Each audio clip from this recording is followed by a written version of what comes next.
Salut les amis, c'est Fabien Klimenko de Cannes, j'espère que vous avez passé un excellent week-end et que vous êtes prêts ou prêtes à aborder la semaine plein de pragmatisme et de bonne humeur. Aujourd'hui, je voulais vous parler justement d'un sujet fascinant dont j'ai déjà parlé bien évidemment et dont je vais reparler, et qui est celui des éclipses. Les éclipses dans l'inconscient collectif et parmi les astrologues, les leaders, et également, même dans la culture populaire, le cinéma, les dessins animés, on en entend parler.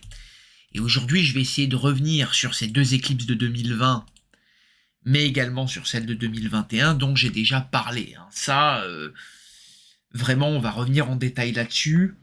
J'en ai déjà parlé, évidemment, dans mes vidéos précédentes sur l'année 2020, et vous verrez que ce que j'ai dit, ce que j'avais pointé du doigt, ce qui est aussi factuel par rapport à ces éclipses, parce qu'il y a toujours des lieux où elles sont visibles, des lieux où la zone d'ombre ou l'apogée de l'éclipse survient, et qui sont souvent plus marqués par l'éclipse. Alors l'éclipse, elle peut agir sur le collectif, et souvent une éclipse va se produire dans un signe, sur un degré particulier du zodiaque, et si là ça touche votre signe solaire, votre signe d'ascendant, etc., ou du moins, on va dire plus précisément un signe essentiel de votre thème, un signe ou un point sensible clé de votre thème, donc vraiment un point sensible de votre thème, pas besoin qu'il soit clé, et bien là, dans ce cas-là, il va se provoquer des changements, et là encore une fois, le point concerné que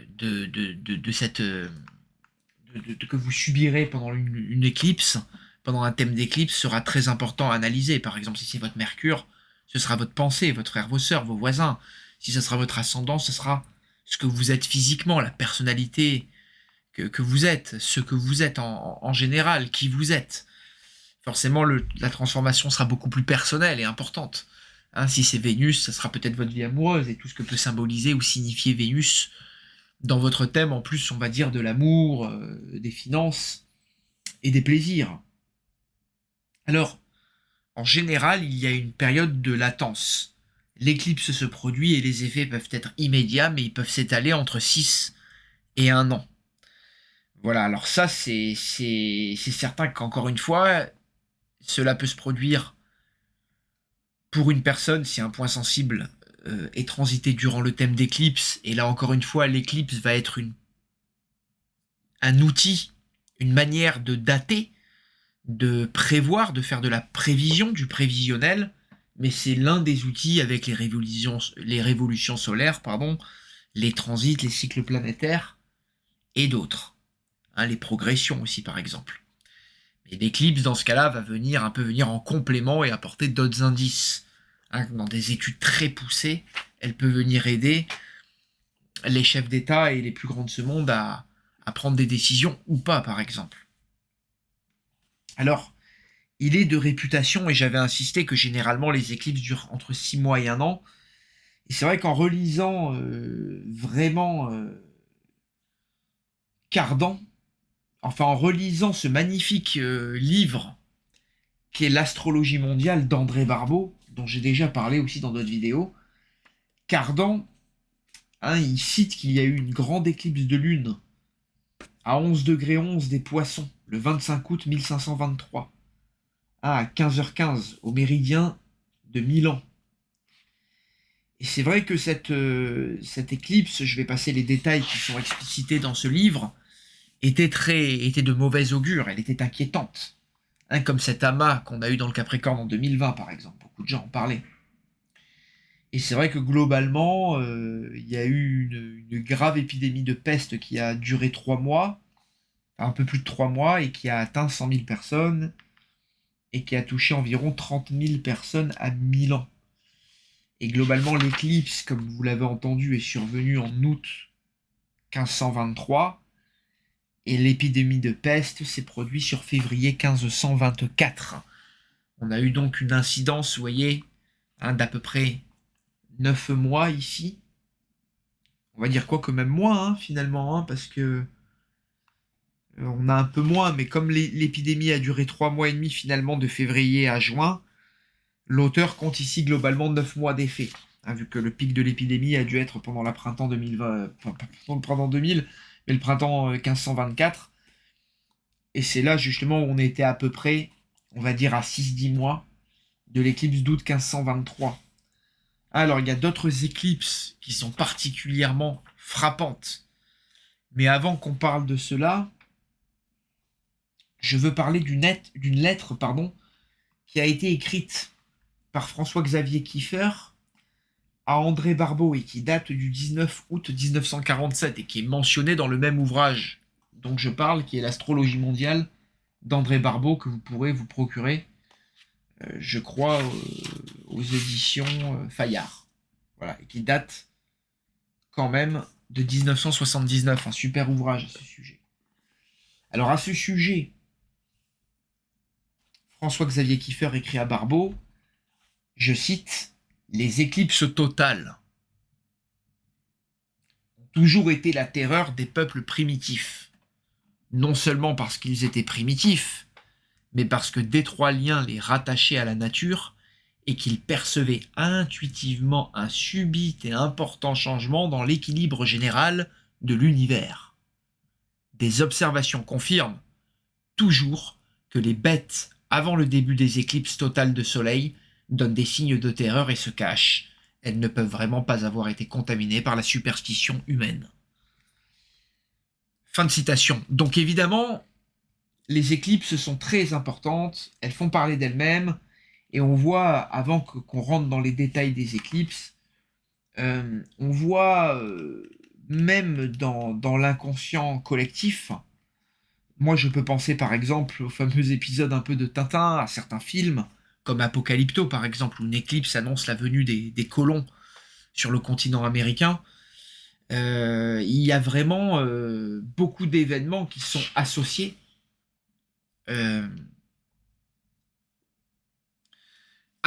du moins à l'inconscient collectif, à la culture populaire. Du moins, les éclipses font beaucoup parler d'elles.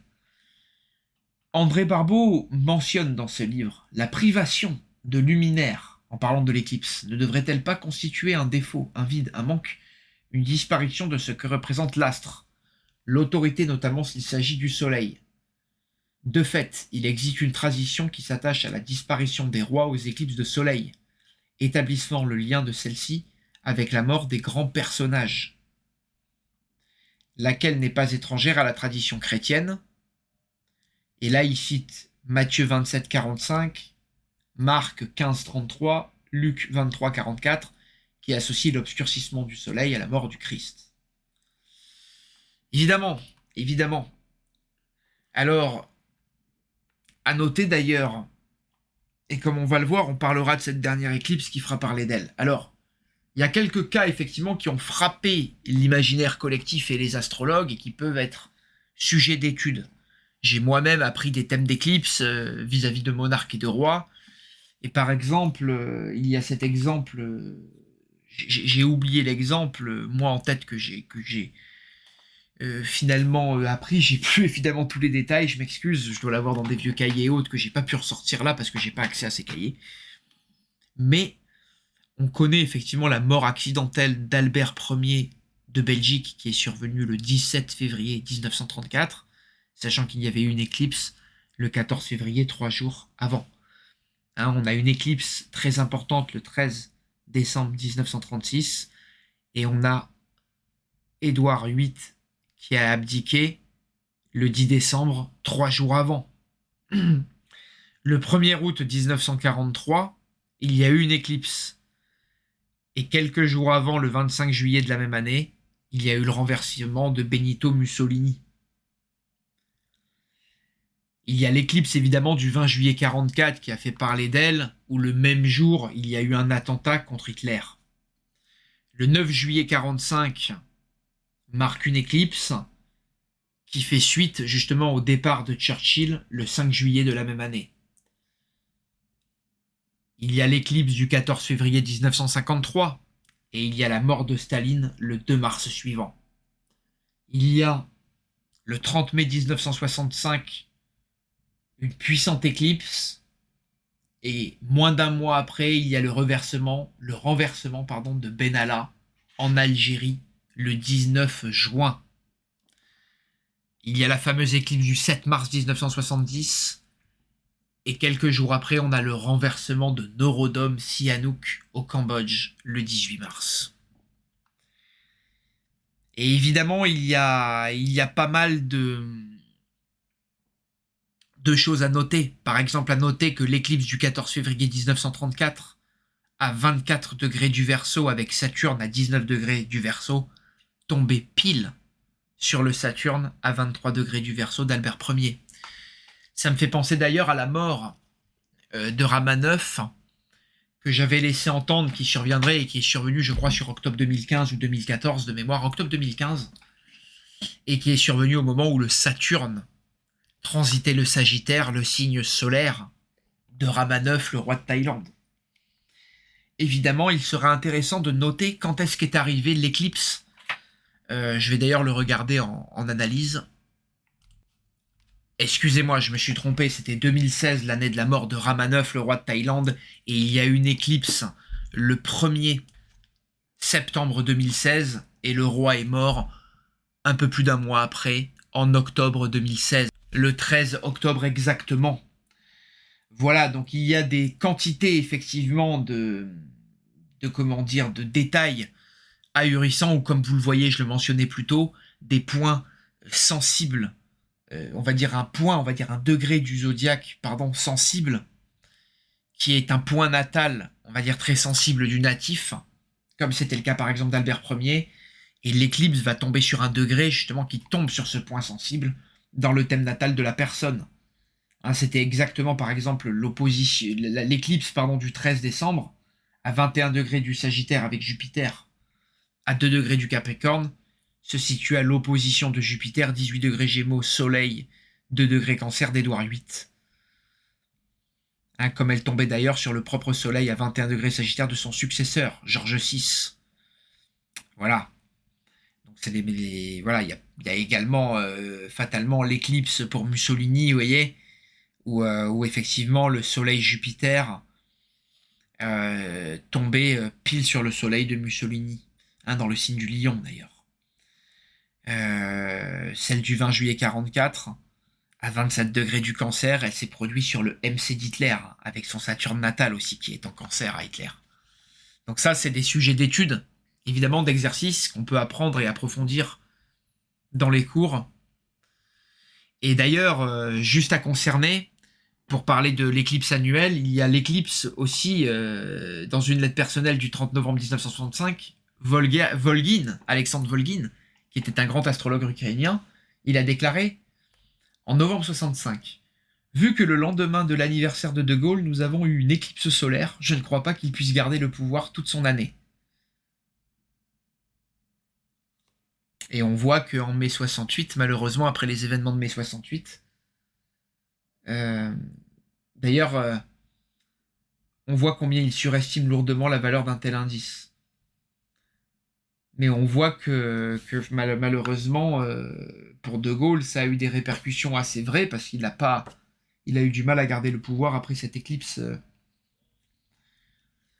assez importante. Alors moi-même, j'ai été très frappé par l'éclipse, justement, je me rappelle de Ramanov, mais aussi l'éclipse de mars 2015, qui a été très chamboulante. Et je me rappelle qu'il y a eu l'éclipse le 20 mars 2015, et que quelques jours après, il y a eu ce fameux crash en France. Et d'ailleurs, le pic de l'éclipse passait par l'Europe, et notamment la zone de pénombre passait sur la France. Et c'est vrai qu'il y a eu le très néfaste accident du copilote Andrea Lubitsch, avec le vol de l'A320 de la Germanwings, qui a fait un choc, un impact. Hein. Le type a craché son propre avion et a entraîné malheureusement la mort de tous les passagers en même temps du vol, et a provoqué un impact d'un truc d'1 milliard de joules sur la montagne. C'était quelque chose d'exceptionnel, aussi bien que terrifiant. Et encore une fois, on voit à 4 jours de l'éclipse, l'impact est majeur et massif. Alors j'ai parlé, sur juin 2020, d'une éclipse solaire qui ferait son pic en Inde. Et l'Inde est un pays marqué par le lion, qui est un signe qui de 2020 à 2023 va subir un peu la coupe aussi de Saturne, à l'opposition de son signe solaire. C'est donc effectivement une période où j'avais dit qu'on aurait pu penser à une aggravation de la crise sanitaire en Inde, et on voit bien qu'à peu près à 9 mois, voire 10 mois, à peu près de cette éclipse du 21 juin 2020, on est le 26 avril 2021 au moment où je fais cette vidéo, on voit qu'on a une catastrophe sanitaire sans précédent avec des journées où on a 100 000, 200 000, 300 000 contaminés par jour. La situation sera donc à surveiller, et évidemment, là encore une fois, des astrologues pointus, et peut-être là, il faudrait même une équipe de plusieurs astrologues pour conseiller les personnes et pour peut-être amener des informations supplémentaires à ce qui est susceptible d'arriver ou pas. Mais j'avais déjà alerté, dès juin 2020, à une probable catastrophe dans les 6 mois. J'avais dit qu'elle arriverait avant la fin de l'année, mais on voit malheureusement qu'elle peut arriver jusqu'à juin 2021, vu qu'il y a environ un an souvent. Hein, la tradition veut, on va dire, la tradition, l'adage veut, qu'il y a environ un an de délai pour l'impact, on va dire, l'influence et la puissance à mettre entre guillemets, bien sûr, si relative soit-elle, des éclipses. Et vous voyez le lieu où l'éclipse atteint son maximum, situé non loin de truc en Inde. Et vous voyez bien, et là je termine, que jusqu'à juin-juillet, on aura donc une situation surveillée en Inde, parce qu'en juin-juillet, on a le passage bisannuel de Mars en Lion, le signe solaire de l'Inde, et la planète Mars fait le tour du zodiaque en à peu près 2 ans.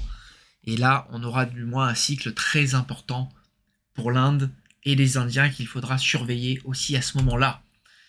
Alors, il y a eu l'éclipse solaire du 14 décembre 2020 qui a atteint une apogée au Chili, hein, et notamment dans la zone autour du volcan Villarrica et du Domuyo aussi, hein, de certains volcans de l'Amérique du Sud. Et moi, j'avais prévu effectivement un événement de premier plan qui pouvait survenir là, et on voit aussi que la situation dans cette zone du monde sur le plan sanitaire avec la situation de l'épidémie du Covid-19 est très compliquée et très délicate aussi comme en Inde. À surveiller donc jusqu'à décembre 2021 de manière évidente, d'autant plus que l'Amérique du Sud et de nombreux pays, dont le Chili me semble-t-il. Alors oui, excusez-moi, on me fait signe en régie, le Chili est marqué par le signe de la Vierge. Et ce sera d'autant plus intéressant qu'il va y avoir la rentrée de Jupiter dans le signe du Poisson, un signe opposé à la Vierge, et que malgré tout, les principaux pays et beaucoup de pays en Amérique du Sud sont marqués par le Lion.